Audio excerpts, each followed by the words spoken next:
So, Marshall, welcome to the Exeter Class of 92 podcast. I'm so excited to have you here today. Thank you, Vivek. It's what a cool project you're doing. And I think I'll be the first to call out that you have been bringing in the sound of the Academy bell to begin and end these interviews. And it's like an incredible emotional impact to hear the Academy bell. Super, super exciting project. I like that you've expressed that Exeter values are more important than ever. And I've been watching or listening to all of the interviews you've done. I think I've done my homework. I've listened to all of them. And That's kind of so I'm having a lot of fun just following and being part of it. Thank you so much. Thank you for saying that. The Academy bell is quite an evocative sound, isn't it? Yeah. What does it make you think of? Running a class. Running a class. Yeah, I mean, a lot of reflections on Exeter at 50. But certainly that call to rigor is the thing I remember most. We all had different beginnings before getting to Exeter. For me, I was a new student as a 10th grader, as a lower. Before then, I was a big fish in a little pond, and then there was Exeter. And I was in a much bigger pond, academically, athletically, really. As I look back, I'm not sure I even found my footing those 3 years. I mean, it was a very challenging environment for me. And there was this level up of rigor that, nothing comes easy. And what a great set of lessons to have at that age. So I think back to those times as pretty formative for me. Yeah. So where are you from? So I'm in California now, but I'm an East Coast kid. I was born in New York City in Manhattan and lived there until I was about 9 years old. Moved to southwestern Connecticut to Greenwich and went to the Greenwich Country Day School until the 9th grade. That was a pretty common path for people in my school. So Greenwich Country Day School, I think, has changed since. This model of New England private schools that end at 9th grade, I think that model is changing pretty meaningfully now. But at that point, 50% of my class went to boarding school. Mm-hmm. And as I've been raising teenagers in this time, I'm realizing that both of my parents went to boarding schools.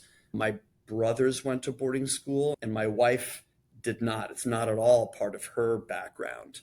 But I realized it was really part of my family, although no one before had gone to Exeter. So I was the first in my family to go to Exeter, considering boarding school as a way to expand my world outside of southwestern Connecticut, is the way that my conversation with my mom and my dad was. It was really exciting. I got to look at a bunch, and Exeter was my top choice. I think it was the admissions director at the time, Richard Schubert, who was particularly compelling as someone who essentially sold the school by putting forward the students. And that was distinct about Exeter versus other schools that I went to look at. I was a strong student, so I had a view that I could consider a lot of places. Yeah. What else were you looking at or choosing between that was kind of high up there against Exeter? Andover and St. Paul's. And I think the view of Exeter is a little bit nerdier. I like the nerdiness. It had less of a preppy feeling.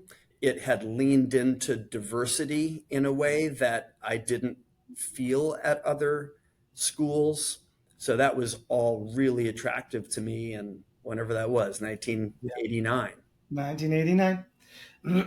I remember very well. I remember very, very well when you and this crop of new lowers came in.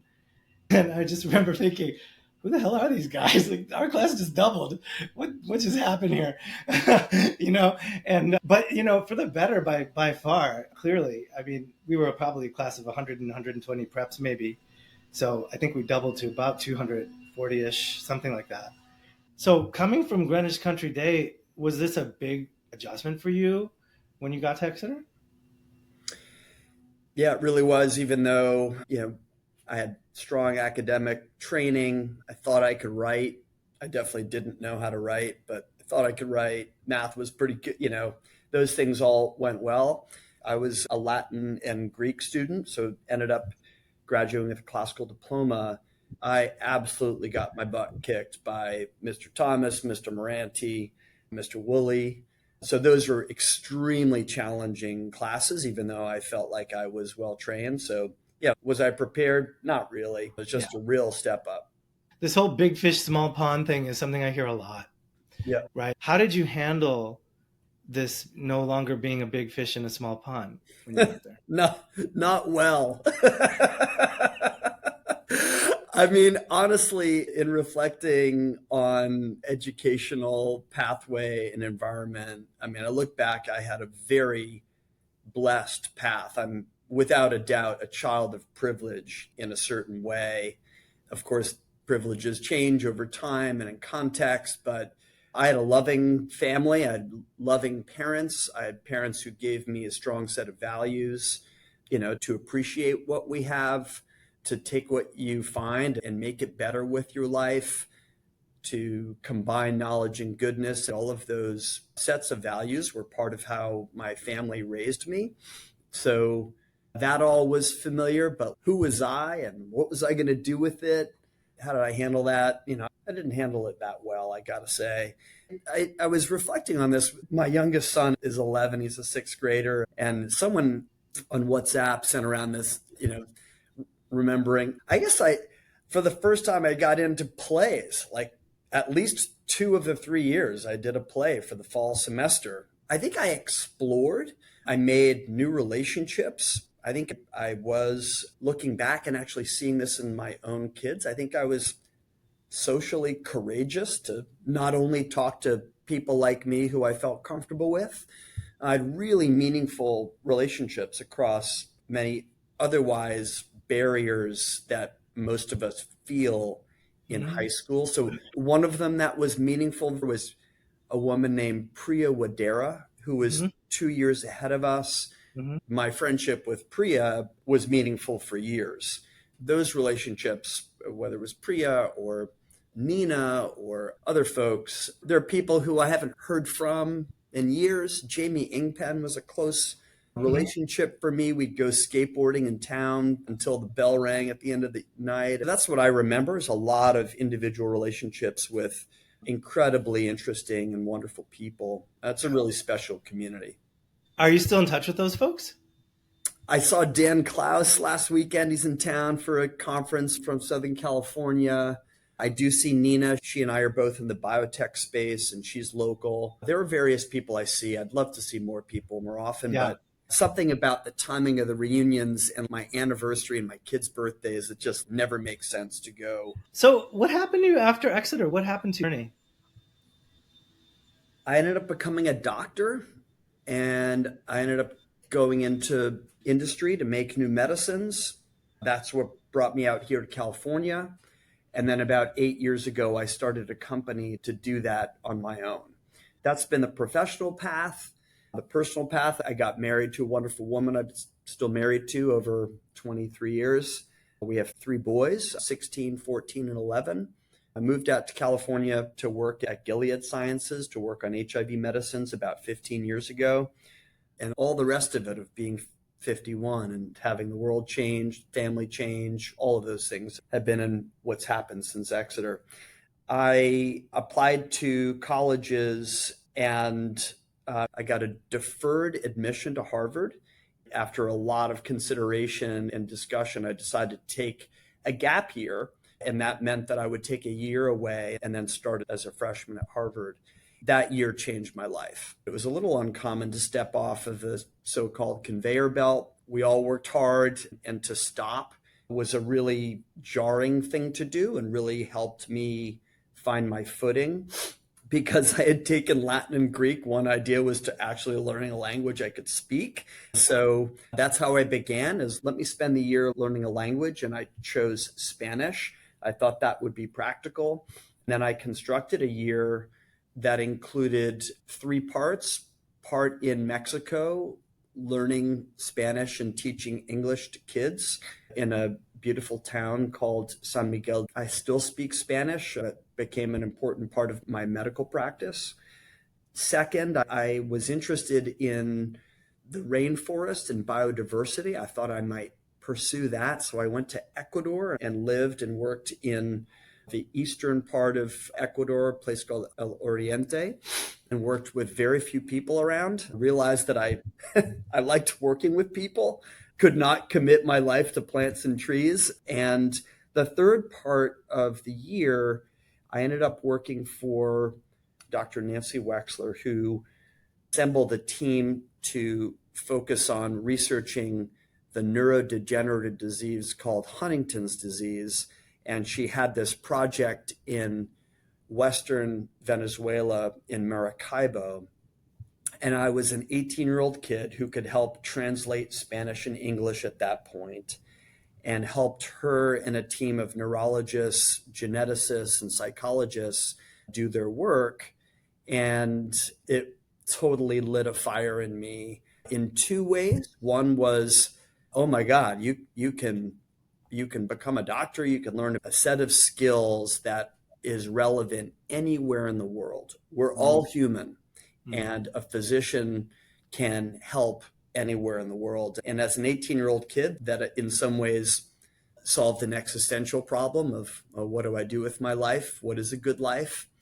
What is non-civi? And it also woke me up as a child of privilege growing up in Manhattan and Connecticut and Exeter to what third world poverty looks like, feels like, spending time with people in that environment. So by the time I was a freshman in college, I was focused on becoming a doctor and thinking I could do something in the world that was really broad. And by the time I got to college, and whenever that was, and I was the class of 97, that was beginning in the fall of 93, HIV/AIDS was a global pandemic.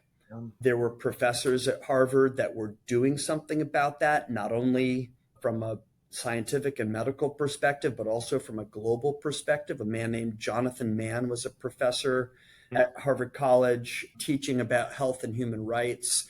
There was a swath of mentorship that myself and a generation of physicians were inspired to do something about global health. I kind of got turned on by a gap year, and then I landed at Harvard College at a time when Jonathan Mann, Arthur Kleinman, Paul Farmer, Jim Kim were all the young professors, sort of giving us confidence that we could do something about global health, about HIV, tuberculosis, malaria.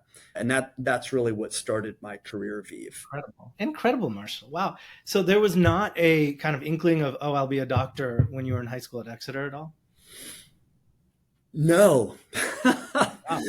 No. And that's despite another strand in my family history, and part of what led me to where I am today.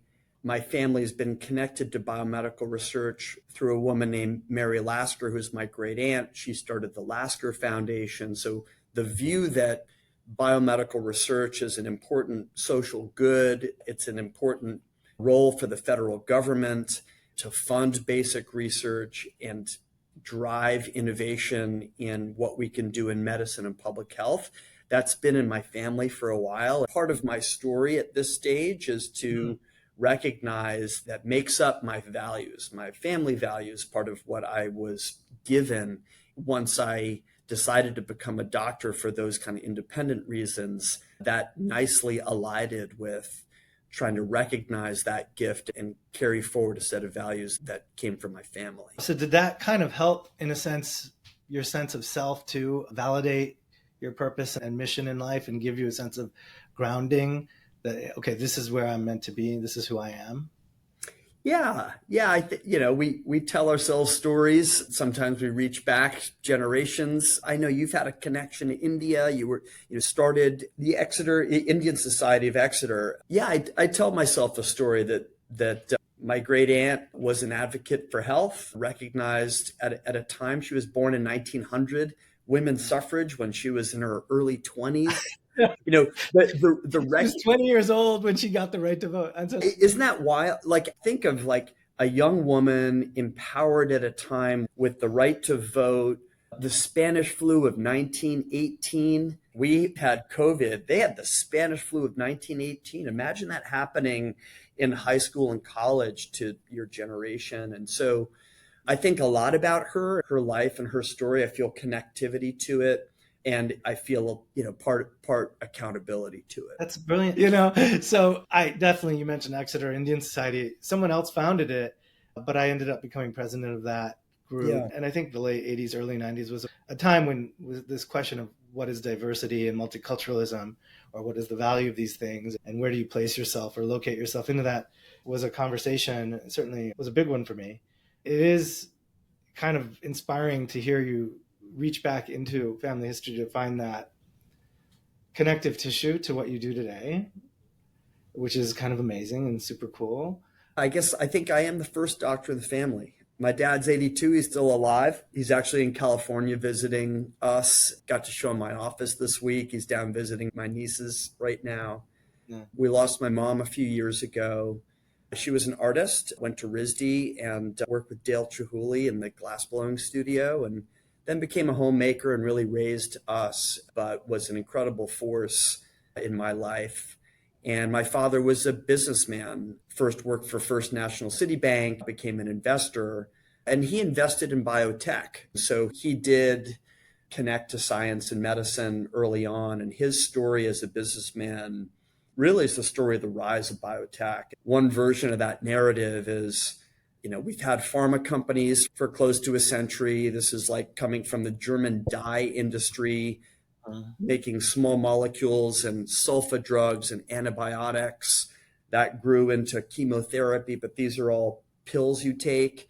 But really, California and the rise of the biotech world comes from Genentech and Amgen, the idea that you can make larger molecules, growth hormone, insulin, the rise of technologies to synthesize large molecules. All of that was happening in the 70s and into 80s. And my dad was a non-MD, non-PhD businessman who saw opportunities in businesses like Applied Biosystems and Genentech. And so that was also a background. So if I reflect on where I am today, it's sort of an independent path to becoming a physician from that gap year. And what I would call, again, the importance of global health. Happy to come back to that 10 times this interview, Viv, especially as our current administration cuts off PEPFAR and the 34 million people with HIV in sub-Saharan Africa, of whom we treat something like 3/4 with antiretroviral drugs, a triumph of American interventionalism broadly, will no longer have access to life-saving medicine. So we can come back to that many times, because I think it's a time to speak up for America's role outside of war and commerce. What we've done for science and health and public health broadly has been a major triumph, and it's now at risk. Yeah. But anyway, I digress. Yeah. No, you don't. You don't digress. Yeah. I just wanted to pull together sort of the independent path to medicine, and HIV being I would say, a formative thing there, being an idealist, going to med school, being like, we're going to do something about that globally, diving into that as a physician. I moved to New York again after medical school. Had met my wife in my first year med school, and she's in the arts as well. So she's like, I've had it with Boston. Can we go to New York? And but she wasn't in med school with you. Yeah. She's from the Bay Area, Viv. So she's from Sonoma County, but went to BU as a young painter. And we met through her brother.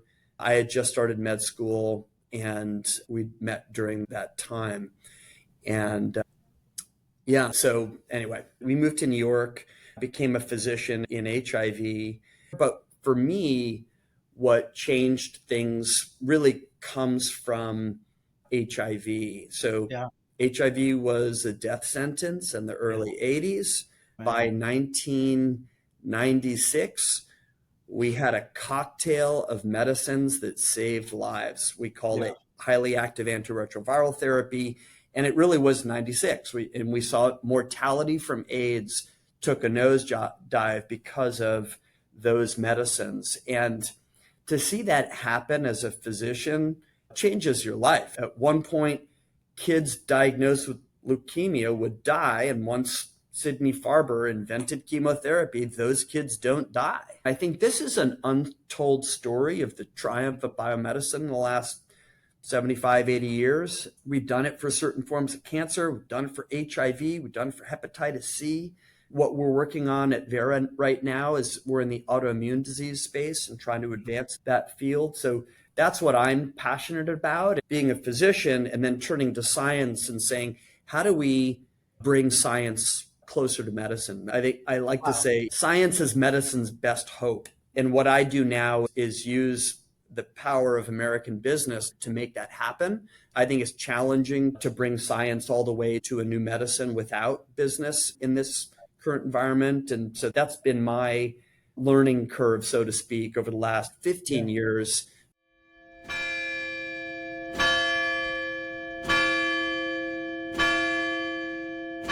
Marshall, the story you're telling is so inspiring. I'm just blown away by the journey you've taken.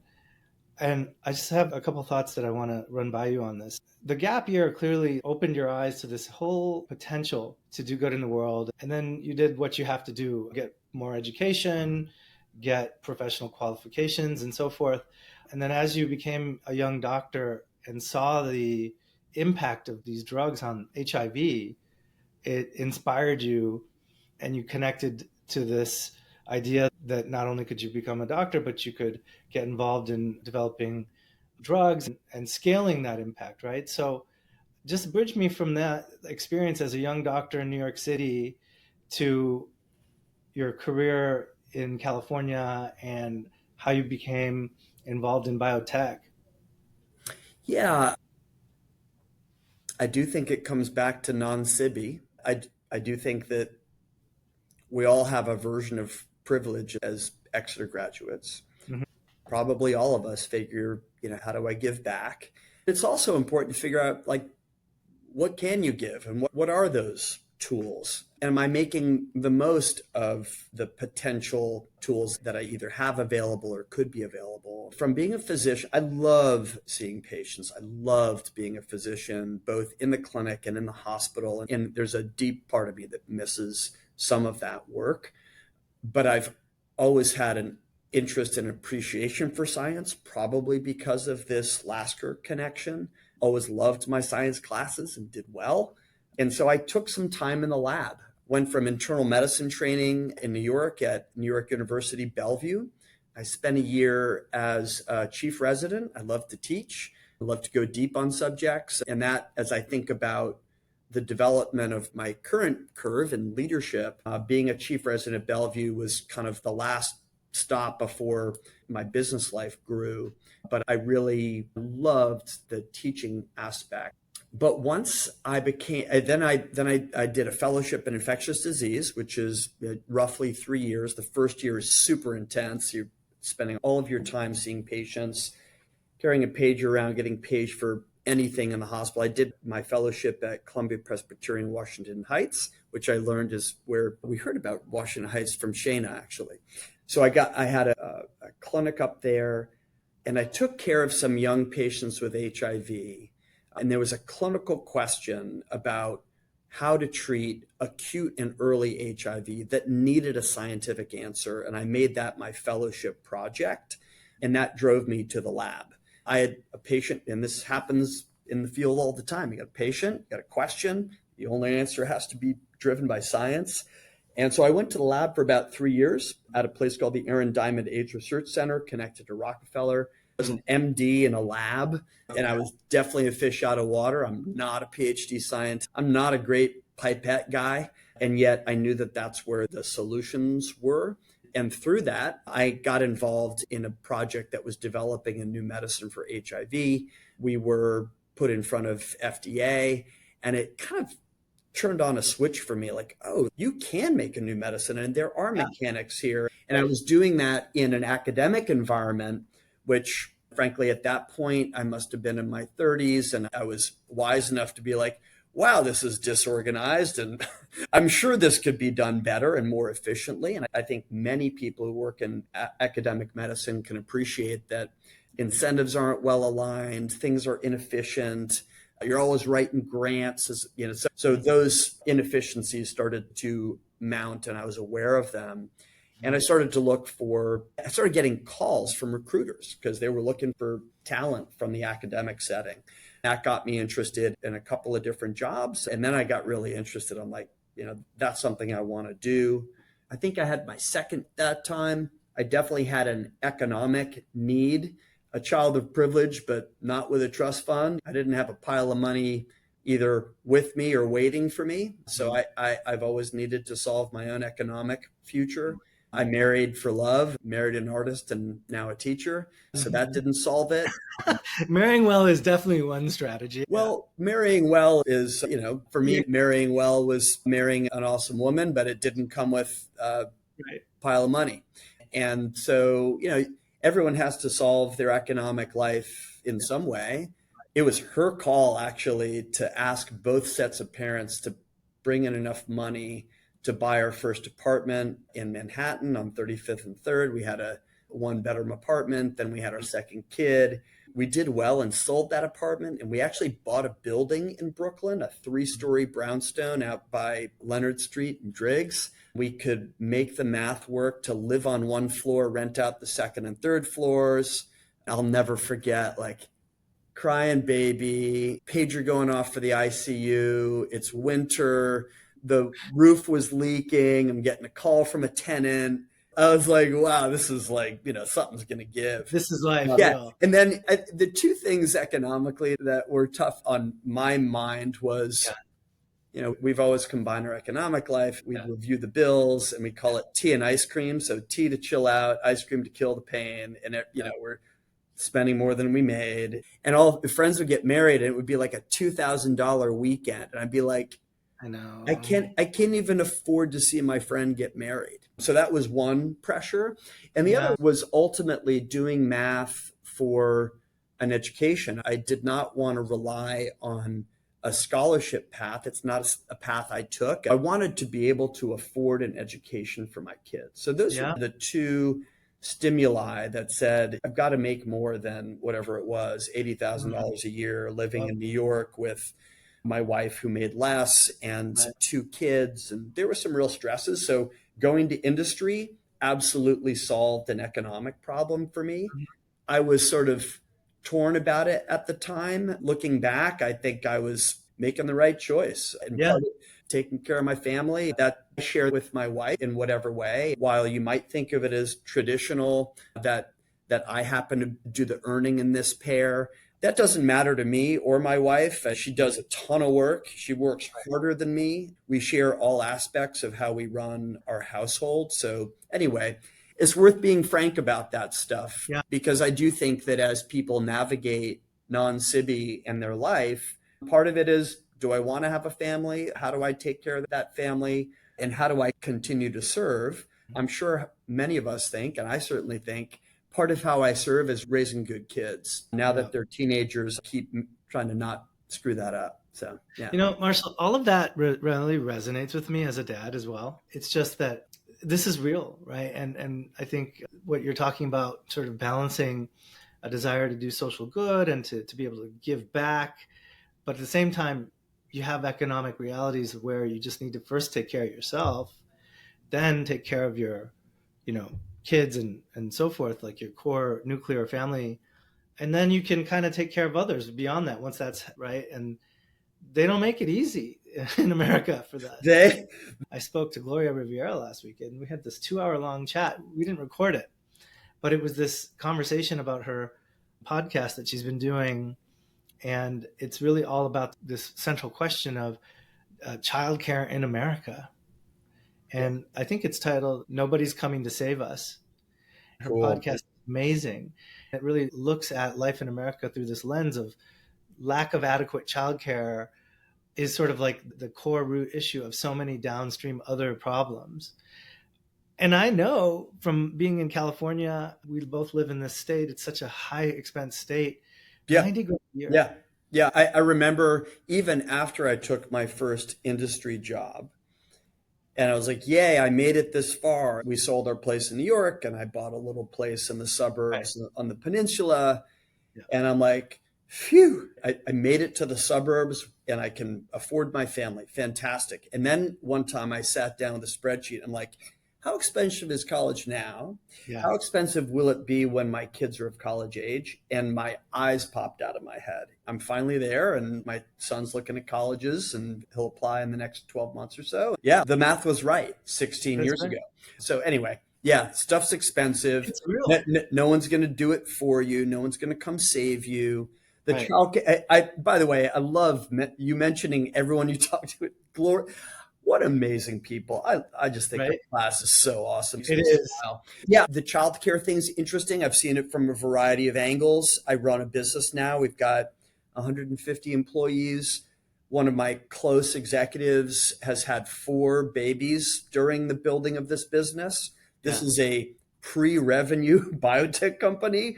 Right. We don't have cash all over the place. Now I get to be the CEO and set our policy for childcare. And we're generous at a time when it freaking hurts. It hurts to spend money when you're not having any money come in. Yeah. Yeah. So, but it's something I'm proud of. And as I've been building the business, I look to Yvonne Chenard and the Patagonia story and like all this stuff.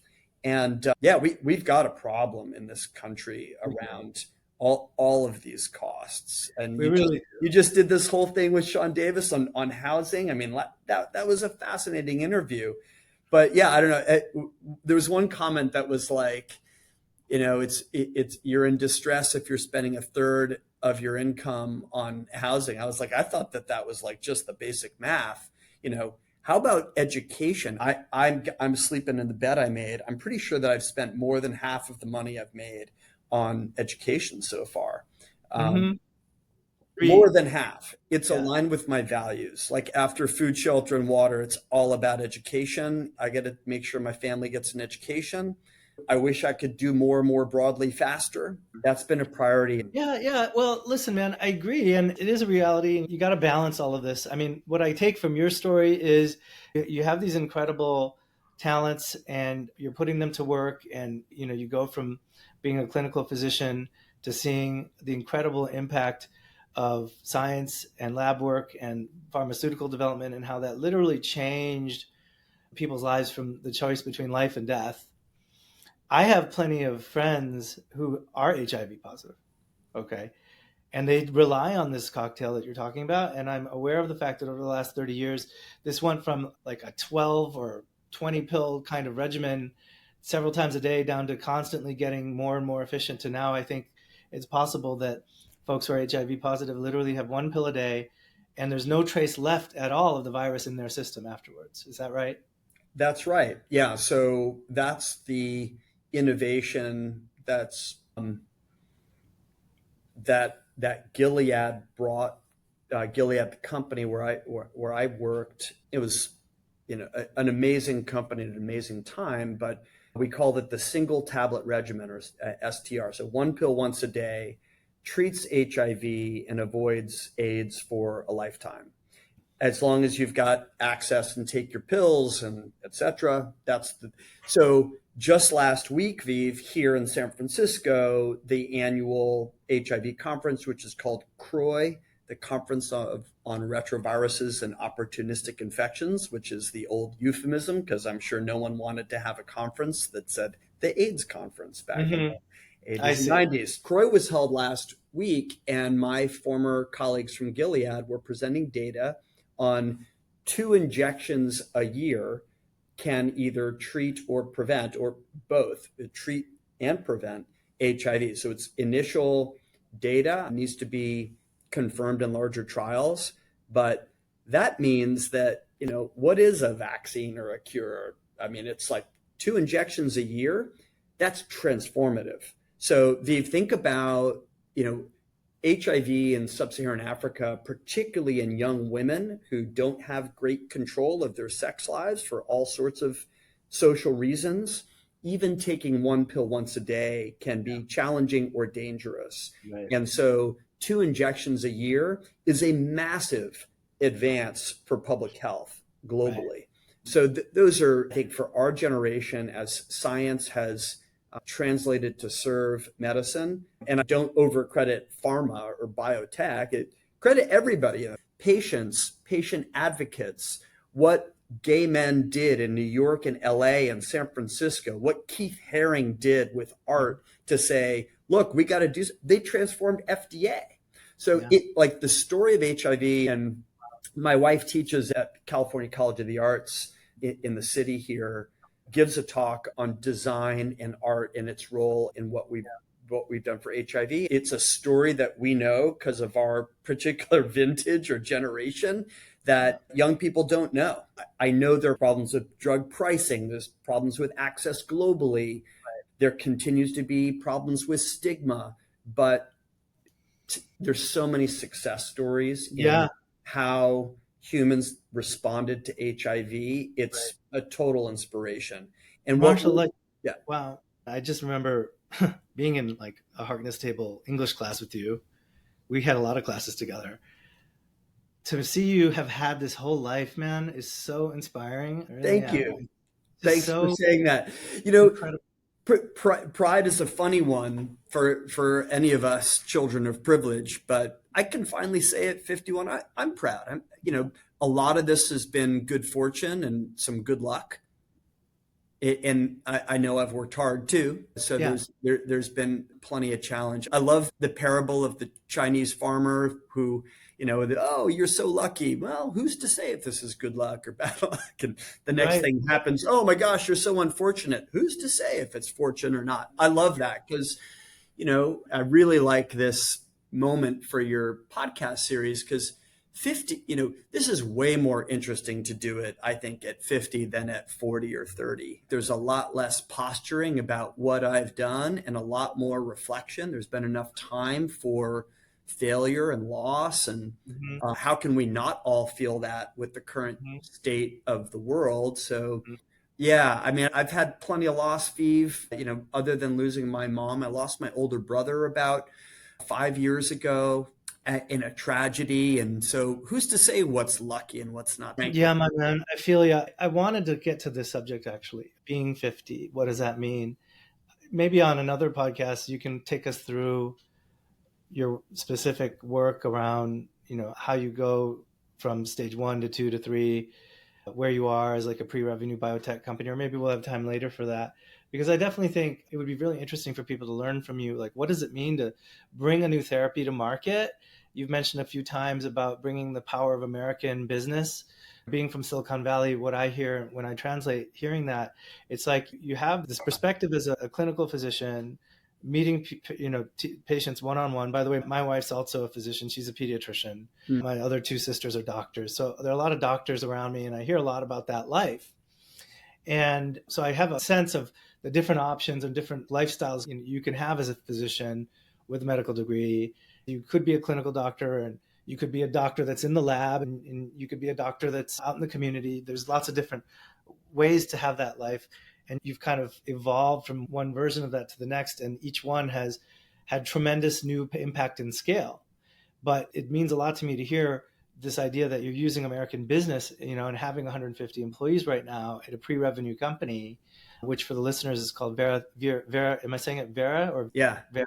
Trust but Vera verify. Therapeutics. Yeah, Vera Therapeutics. And I admit, when I read the website and I look at your bio and I look at the whole, all the words that I don't understand that are not in my vocabulary, I want to truly have like a deep dive on this. What are you solving for? What are what disease is this? Who has this problem? What are you doing with the science, and how do you develop a drug and get it to market, raise the money, build a company, have 150 employees? It's really great to hear you talk about the family friendly policies you're trying to adopt as an employer as well. But it's tremendous. And like this conversation around 30 years of drug development going across this AIDS epidemic, because when we were kids, it was a death sentence. It was into the mid 90s a death sentence. And it is a miracle. It's Okay. not a miracle. It's science. It's Okay. hard work. It's people translating their ideas into action. Let's Okay. stop talking about miracles, man. People got to get up and work. Anyway, No, I hear what you're getting. like, Okay. no, it's not. It's not. You know, yes, there's belief, but this is science, and science needs defense right now. Yeah. Okay. Sorry, man. No, no, please do jump on me. I get what you're saying. Look, as a marketer and a storyteller, I get into flowery language sometimes. I got to do that stuff too. No, no, no. Yeah. It's absolutely worth pointing out. This is hard work, and this is a specific strategy and belief in science and the daily grind of hundreds of thousands of people working on this problem to that point, right? That you commit to it, invest in it, believe in it, trust it. Scientific methods should not be abandoned in this moment, right? We should not be abandoning that. Let's speak up, defend science, and we have to do that in any way possible. I can break it, like, we won't go into too much nerdy drug development stuff, Sure. but maybe something we could dig into is entrepreneurship and company building, which has really been my passion and learning curve in the last 8 years. Yeah. But, you know, every business hopefully exists to solve a problem. So a biotech business, biotech generally can be focused on any way to solve a problem. In life sciences, I'm focused on medicine because as a physician, you can solve inefficiencies with software. You can make new diagnostics. I'm in therapeutics. How can you treat a patient with a medically diagnosed problem? If we take a step back, there's infectious disease, there's cancer. Autoimmune disease is a general category where the immune system is not functioning correctly, and in some ways, the body. 1 in 10 people in the United States and globally has an autoimmune disease. An example is lupus, where the body makes antibodies in multiple tissues in the body. We think the current way that autoimmune disease is treated, which is with high dose steroids or medicines that suppress the immune system, we think we can advance that approach to ways to dial down the overactivity of the immune system. So what we're trying to do is trying to preserve the body's ability to fight infection and at the same time treat the autoimmune disease. So it's sort of like a rheostat on how active the immune system is. So that's the general idea. And we're initially focused on an autoimmune disease of the kidney called IgA nephropathy. Ig is immunoglobulin. That's the technical word for an antibody. So IgA is a flavor of an antibody. And in these patients, they're young, they're 35 years old, and their immune system starts to go haywire and create antibodies against something in the body. And those clusters of antibodies get caught in the kidney and cause inflammation, scarring, and loss of kidney function. And these young patients, about half of them need to go on dialysis or need a transplant before the age of 50. So it's a very serious unmet need. And you think about what problem is Vera trying to solve? We're trying to solve that problem. And we need to run clinical trials, and these clinical trials are expensive and take a lot of time. Last year we read out our phase 2 trial, which is the second to last step. And just before this coming summer, we'll read out our phase 3 trial. And if it's positive, that means we think we'll have the data, both safety and whether it works, efficacy. Well, that data submitted to FDA, and it's a nice function currently in our functioning government, a nice function that FDA gives a thumbs up or thumbs down as to their opinion outside of the profit motive of my company. Yeah. They give their opinion about whether the benefits outweigh the risks and give us permission or not to sell a product. From a business perspective, that's a really important moment. No business exists without cash. If you have no cash, business goes away. There's three ways to bring in cash. One is to sell a product or a service. The other is to get a loan. And the last way is to sell ownership. In my business, there is no product or service to sell. That's really different from the startups you've been a part of in the tech world. In general, it takes 10 years and close to $1 billion before you even get to a product, a medicine in my business. And that's because it's expensive to hire these people and run these trials, and they take a long time. People are actually quite wrong-headed to say, oh, this is so expensive because of FDA. That's totally incorrect. FDA is totally critical among our government functions. They're one of the best, and mostly they're paid for by companies like us and large pharma. So anyway, the fact that we're getting that close, Viv, is exciting. We've been at it now for 8 years. We have raised close to $1 billion, and the product looks like the benefits may outweigh the risks. That's our view so far, and that's been Wow. an exciting road so far. Amazing. How many people do you think you'll be able to help? In just the United States, there are roughly 180,000 patients with IgA nephropathy. And that, I think, is the beginning. We hope to expand outside of it. But, when I have a bad day, my wife says, you've already run a phase 2 trial, and there are 100 patients who are doing well because of the medicine so far. So, that makes me feel like we're making progress. Amazing. Yeah. And so the application of American business and capitalism at scale and investment capital to bring a therapy to market is going to hopefully have a similar impact to what we've seen happen in this other category around HIV. That, to me, is like a different version of knowledge and goodness that you've demonstrated in different settings, from clinical to lab to now commerce, which is really inspiring. It's beautiful and amazing. And you're one of many in this class that just kind of give me so much hope and optimism. And the more I do these, the more I feel exactly what you said is, if we had done this at 35, I bet you we would all be posturing about how successful we are, or where we went to school, or what job we have. And now it's not like that. And it's probably in some part because we're hitting this age, or because of what you pointed out. It's like we've all had these heartaches and difficulties and challenges, because inevitably you're on the planet long enough, you go through these things. And so it's a good opportunity, this moment in time, to kind of come back to our old friends and say, where are you now? And what's up? For me, the constructive reason for that is because, why not be there for each other now? Why not help each other, support each other, and give one another the benefit of our accrued wisdom and experience, or knowledge and expertise, or contacts, or whatever it takes, right? And it almost like feels to me like sort of long overdue in some way. And I'm not sure that the current setup of meeting every 5 years is particularly useful in that way, or any of the digital tools that Exeter gives you to connect with folks, or Facebook for that matter. None of these things are kind of bringing it to bear. And I think now, maybe because of the vulnerability some of us, if not most of us, feel about the recent past 6, 8, 12 months, just in American life, feels like such a vulnerable moment. Like, it's kind of like, where are my friends when I need them? Well, they're right here. Yeah. They're right. I love it.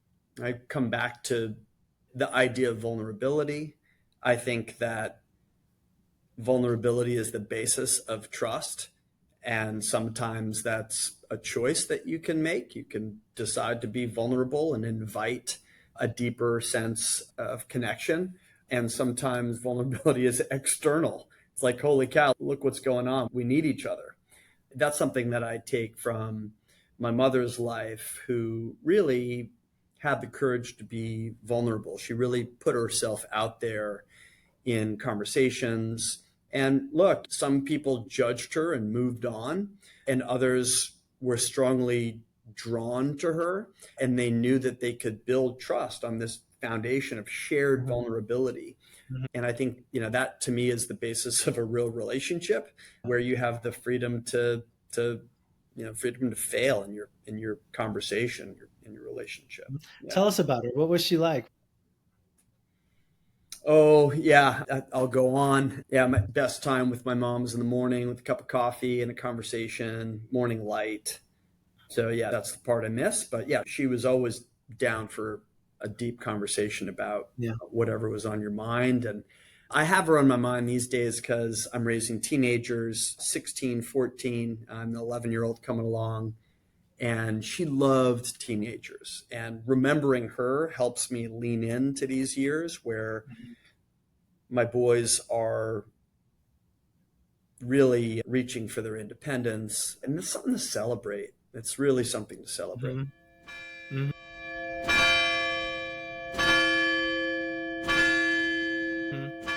You mentioned that you've had your fair share of tragedies. Do you feel comfortable talking about that? Sure. Yeah, I'm the middle of three boys. Mhm. My older brother, Alex, 2 years older than me, and my younger brother, Jamie's 8 years younger than me, and he's an Exonian.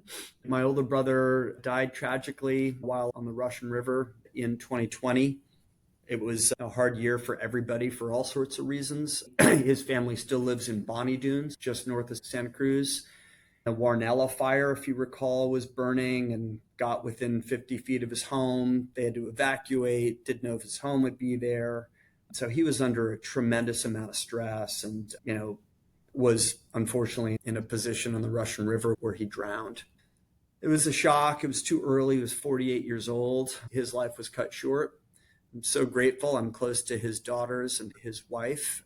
And, learning to live with loss, live with grief is probably something most of us are doing at this age. Aging parents, parents who were sick. This one was unexpected. I think a lot of people say, oh, it's not the natural order of things to have your child die before the parent.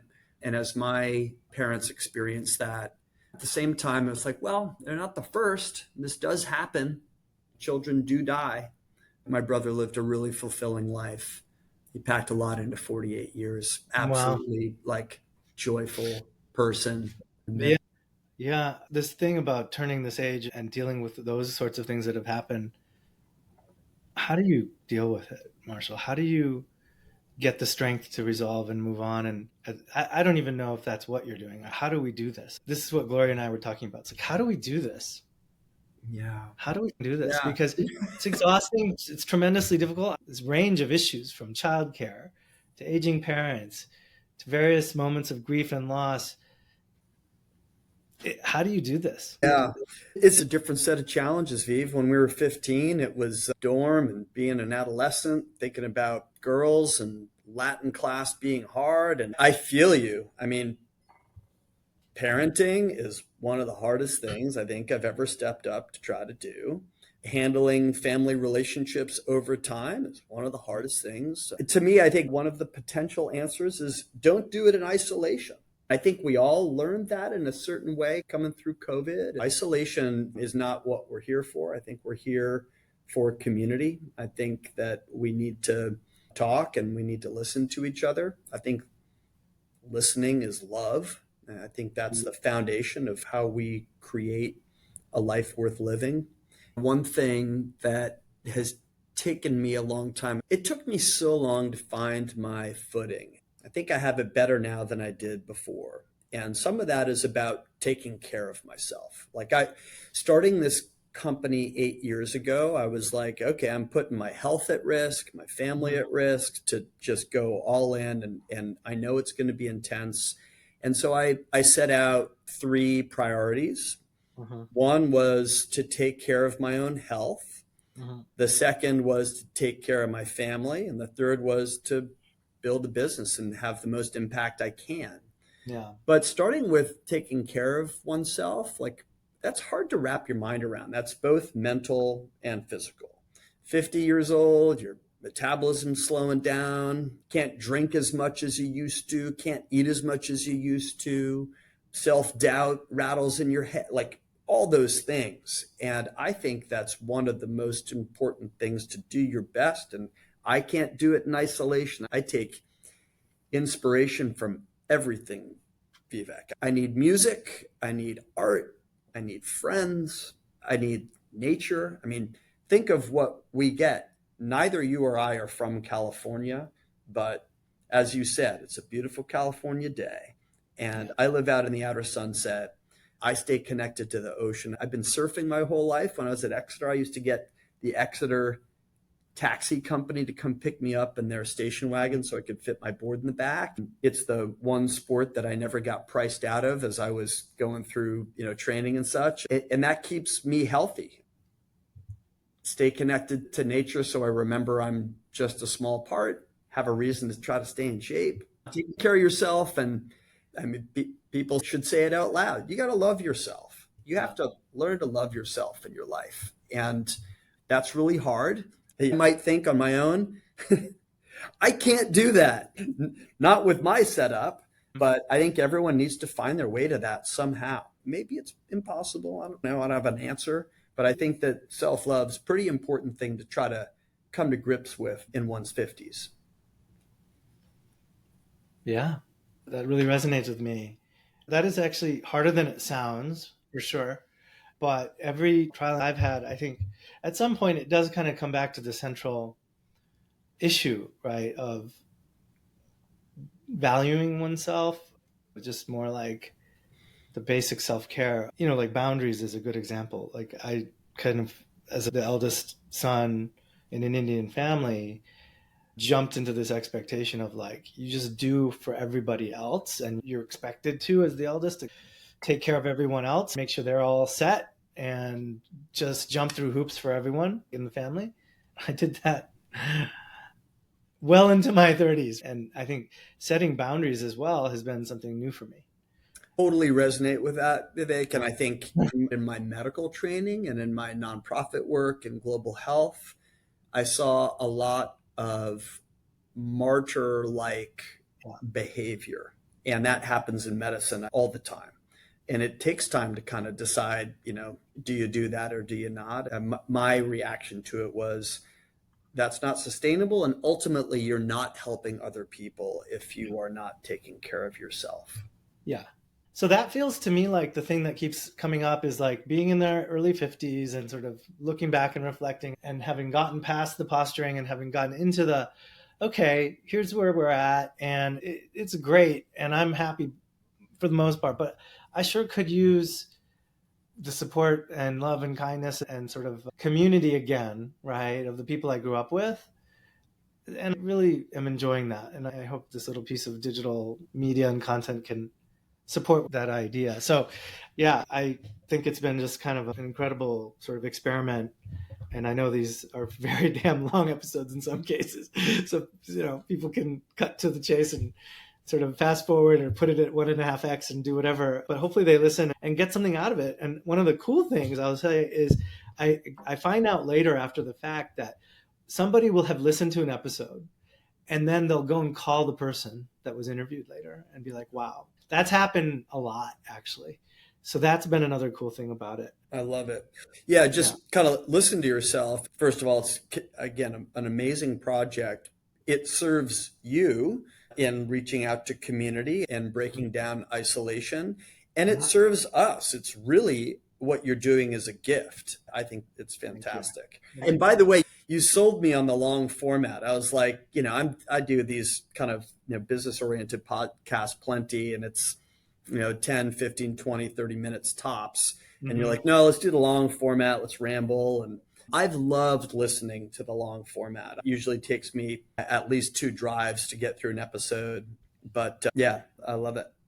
Man, that's good to hear. Yesterday, I got almost 2 hours with Tinio, so I will test your patience with that episode. She was like, dude, are people going to want to hear this shit? I was like, well, they say they want to. I don't know. Yeah, I think for this little micro audience, it might be good. We'll see. Micro audience. You're full of all the Silicon Valley slang, man. What the hell is that? This is on the internet. I don't know. Micro audience? Micro audience. Well, right now we have about 70, 75 people on it subscribed. So to that extent, it's a small audience. Okay. It's a big audience in that it's the Exeter wider community. Yeah. I think it could spread, and it may. Again, thank you for spending the time with me. This wouldn't happen at a reunion to be able to talk at this level of depth and length. And yeah, I agree.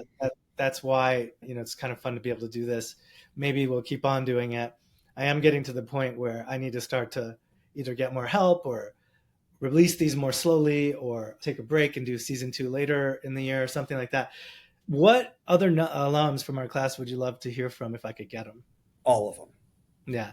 I'd try to think of, I'm fundamentally interested in Jedediah Purdy, and he's been writing on U.S. democracy. I think that would be very helpful. I'm sure he's done it in different formats. I bet it would be fun for him to do it for our class. That's one name that comes to mind.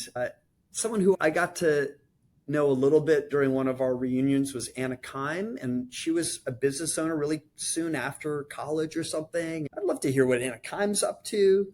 So many people. How about Sam Brown on Hollywood? And why is Jeremy Farrow hard to get on here? He's active on the text, but you got to put him on. I mean, come on. Yeah, and you were classmates in college, right? So You were. yeah. So Tinio said the same thing. He's like, I'm gonna get him. It's like, trust me, Jeremy has been nominated like 5 times. And I went to him in the beginning. I was like, Jeremy, come on, do this. Come on, man. Everyone wants to hear from you. It's fun to play hard to get, Jeremy. Jeremy fun, does, but he's got, we'll get him. We'll get him. We'll get him. I will try to get all those in due course. And like I said, I might move this to like two a month instead of 4. And we'll see, if someone helps me out with the editing, I can probably keep it going at this pace. But it's just ridiculously honor and privilege and so cool to see you, to see all of us. And man, thank you so much. Just thank you so much for doing this and sharing your journey.